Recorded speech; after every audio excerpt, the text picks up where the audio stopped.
Hello friends, ഞാനിന്നിവിടെ വളരെ പെട്ടെന്ന് നമുക്ക് ഉണ്ടാക്കിയെടുക്കാൻ പറ്റുന്ന ഒരു ഫ്രൂട്ട് കേക്കാണ് ഉണ്ടാക്കുന്നത്. ഇത് നല്ല സോഫ്റ്റായിട്ടും അതുപോലെ തന്നെ നല്ല ടേസ്റ്റി ആയിട്ടുള്ളൊരു കേക്കാണ്. അപ്പോൾ നമുക്കതെങ്ങനെ ഉണ്ടാക്കുന്നതെന്ന് നോക്കാം.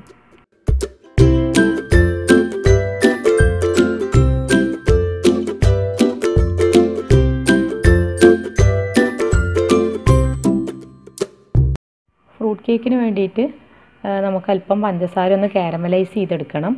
അതിനു വേണ്ടി ഒരു പാൻ ചൂടാക്കി അതിലേക്ക് 1 ടേബിൾ സ്പൂൺ പഞ്ചസാര ചേർത്ത് കൊടുക്കാം. ഈ പഞ്ചസാര നന്നായിട്ടൊന്ന് ചൂടായി വരുമ്പോൾ അതിലേക്ക് 1 ടേബിൾ സ്പൂൺ വെള്ളം കൂടെ ഒഴിച്ചു കൊടുത്തിട്ട് ഈ പഞ്ചസാര നന്നായിട്ടൊന്ന് അലിയിച്ചെടുക്കണം. ഇതിപ്പോൾ അലിഞ്ഞ് നല്ലൊരു കാരമൽ കളറായിട്ട് വരും. ഈ ഒരു കളറിലാണ് നമുക്ക് വേണ്ടത്. കൂടുതൽ വെയിറ്റ് ചെയ്താൽ ഇത് പെട്ടെന്ന് തന്നെ കരിഞ്ഞു പോകും. അപ്പോൾ നമ്മുടെ കേക്കിനൊരു കയ്പ്പ് രസം വരും. അപ്പോൾ ഈ ഒരു ലൈറ്റ് കാരമൽ കളറായി വരുമ്പോൾ തന്നെ ഇതിലേക്ക് ഒരു 4 ടേബിൾ സ്പൂൺ വെള്ളം കൂടെ ഒഴിച്ചിട്ട് നന്നായിട്ടൊന്ന് തിളപ്പിച്ചതിന് ശേഷം സ്റ്റൗ ഓഫ് ചെയ്യാം. ഈ വെള്ളം ഒഴിച്ച് കൊടുക്കുമ്പോൾ പ്രത്യേകം ഒന്ന് ശ്രദ്ധിക്കണം, പെട്ടെന്ന് പൊട്ടിത്തെറിക്കാൻ സാധ്യതയുണ്ട്. അപ്പോൾ വളരെ ശ്രദ്ധിച്ചിട്ട് വേണം ഈ വെള്ളം ഒഴിച്ചു കൊടുക്കാനായിട്ട്. ഇനി നമുക്കിത് വേറൊരു ഭാഗത്തേക്ക് മാറ്റി വെക്കാം.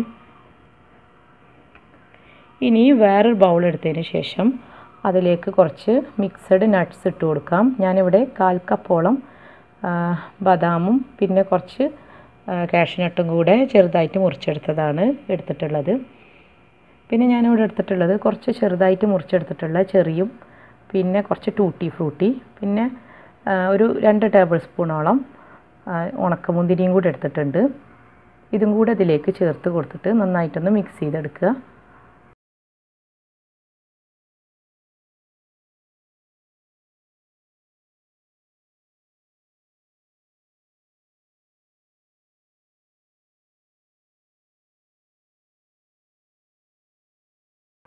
ഇനി ഇതിലേക്ക് ഫ്രഷായിട്ട് പിഴിഞ്ഞെടുത്ത ഒരു 1/4 കപ്പ് ഓറഞ്ചിൻ്റെ ജ്യൂസാണ് ഞാൻ ഇതിലേക്ക് ചേർക്കുന്നത്. ഈ ഓറഞ്ചിൻ്റെ ജ്യൂസിന് പകരമായിട്ട് നമ്മുടെ റെഡിമെയ്ഡ് വാങ്ങിക്കണ മിക്സഡ് ജ്യൂസോ അല്ലെങ്കിൽ ഗ്രേപ്പ് ജ്യൂസോ ഏത് വേണമെങ്കിലും ഉപയോഗിക്കാം. ഞാനിപ്പോൾ ഇവിടെ ഓറഞ്ചിൻ്റെ ജ്യൂസാണ് എടുത്തിട്ടുള്ളത്. പിന്നെ നമ്മൾ നേരത്തെ ഉണ്ടാക്കി വെച്ചിട്ടുള്ള ആ കാരമൽ സിറപ്പും കൂടെ ഇതിലേക്ക് ഒഴിച്ച് കൊടുത്തിട്ട് നന്നായിട്ടൊന്ന് മിക്സ് ചെയ്ത് കൊടുക്കുക.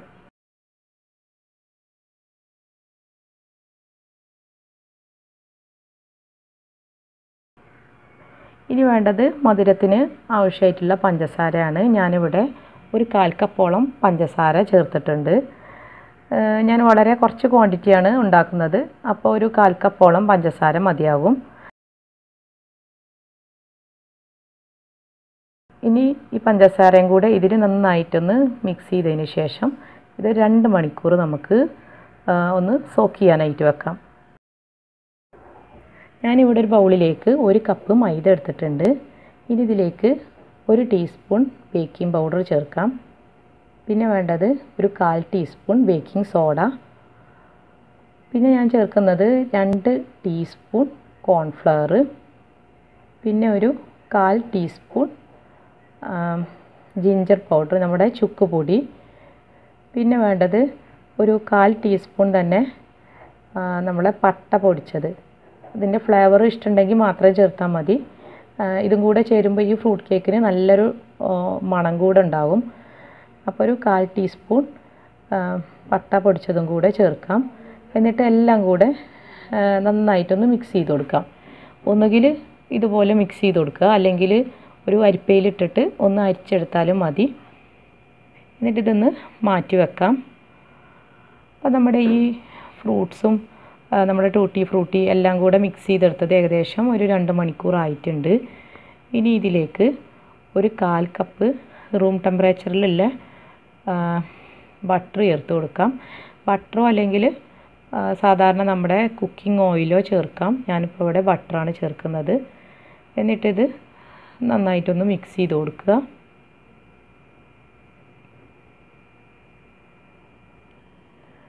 ഇനി ഈ മിക്സിലേക്ക് നമ്മൾ നേരത്തെ മിക്സ് ചെയ്ത് വെച്ചിട്ടുള്ള ഈ പൊടിയുടെ കൂട്ടുണ്ടല്ലോ, ആ പൊടിയുടെ കൂട്ട് ഇതിലേക്ക് കുറേശ്ശെയായിട്ട് ഇട്ട് കൊടുത്തിട്ട് നന്നായിട്ടൊന്ന് യോജിപ്പിച്ചെടുക്കുക. ഇത് ഒരു 2 ടേബിൾ സ്പൂൺ വീതം ചേർത്ത് കൊടുത്ത് മിക്സ് ചെയ്ത് കൊടുത്താൽ മതി.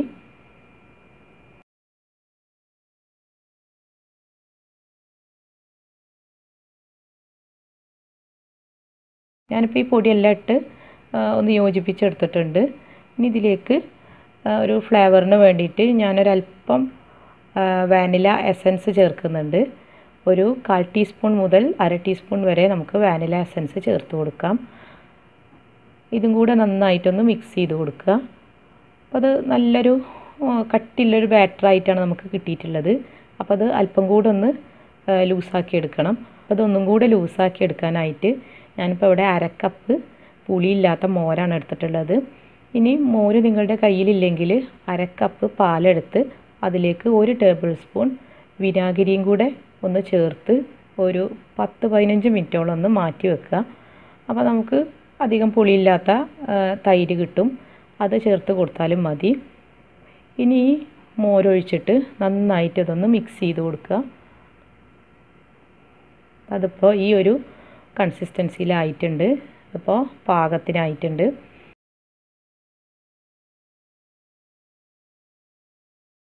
ഈ ഒരു പരുവാണ് നമ്മുടെ കേക്ക് ബാറ്ററിന് വേണ്ടത്. ഇനി ബാറ്റർ നമുക്ക് കേക്ക് ടിന്നിലേക്ക് ഒഴിച്ചു കൊടുക്കാം. അതിനുവേണ്ടി ഞാനിവിടെ റൗണ്ട് ഷേപ്പിലുള്ള കേക്ക് ടിന്നാണ് എടുത്തിട്ടുള്ളത്. ഇനി ഈ കേക്ക് ടിന്നിൽ ആദ്യം തന്നെ നമുക്ക് കുറച്ച് ബട്ടർ ഒന്ന് ചെറുതായിട്ട് തേച്ച് കൊടുത്തതിന് ശേഷം കുറച്ച് ബട്ടർ പേപ്പർ ഒന്ന് കട്ട് ചെയ്തെടുത്തിട്ട് അതിൻ്റെ അടിയിലും ചുറ്റുമായിട്ടൊന്ന് വെച്ച് കൊടുത്തിട്ടുണ്ട്. കേക്ക് ബേക്കായി കഴിഞ്ഞാൽ പെട്ടെന്ന് തന്നെ നമുക്ക് ഈ കേക്ക് ടിന്നിൽ നിന്ന് എടുക്കാനായിട്ട് പറ്റും. അതിന് വേണ്ടിയിട്ടാണ് ഈ ബട്ടർ പേപ്പർ ഇതുപോലെ വെച്ച് കൊടുക്കുന്നത്. ഇനി ടിന്നിലേക്ക് നമുക്ക് ബാറ്റർ ഒഴിച്ച് കൊടുക്കാം. അപ്പോൾ ബാറ്റർ ഒഴിച്ച് കൊടുത്തിട്ടുണ്ട്. ഇനി ഇത് നന്നായിട്ടൊന്ന് തട്ടി കൊടുക്കാം. ബബിൾസൊക്കെ ഉണ്ടെങ്കിൽ ഒന്ന് പോയി കിട്ടാൻ വേണ്ടിയിട്ടാണ് നമ്മളിതുപോലെ ഒന്ന് കേക്ക് ടിന്നൊന്ന് തട്ടി കൊടുക്കുന്നത്. ഇനി ഇത് 10 മിനിറ്റ് പ്രീ ഹീറ്റ് ചെയ്ത ഓവനിൽ 180 ഡിഗ്രിയിലാണ് പ്രീ ഹീറ്റ് ചെയ്തത്. ഈ 180 ഡിഗ്രിയിൽ തന്നെ ഒരു 30 മിനിറ്റ് നമുക്ക് ബേക്ക് ചെയ്തെടുക്കാം. അപ്പോൾ ഇത് വളരെ ചെറിയ ക്വാണ്ടിറ്റി ആയതുകൊണ്ട് 30 മിനിറ്റ് നമുക്ക് മതിയാകും. 30 മിനിറ്റ് കൊണ്ട് തന്നെ നമുക്കിത് ബേക്കായി കിട്ടും. അപ്പോൾ നമ്മുടെ കേക്ക് ഇവിടെ ബേക്ക് ചെയ്തെടുത്തിട്ടുണ്ട്.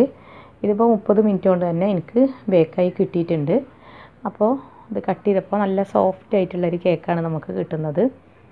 Thank you.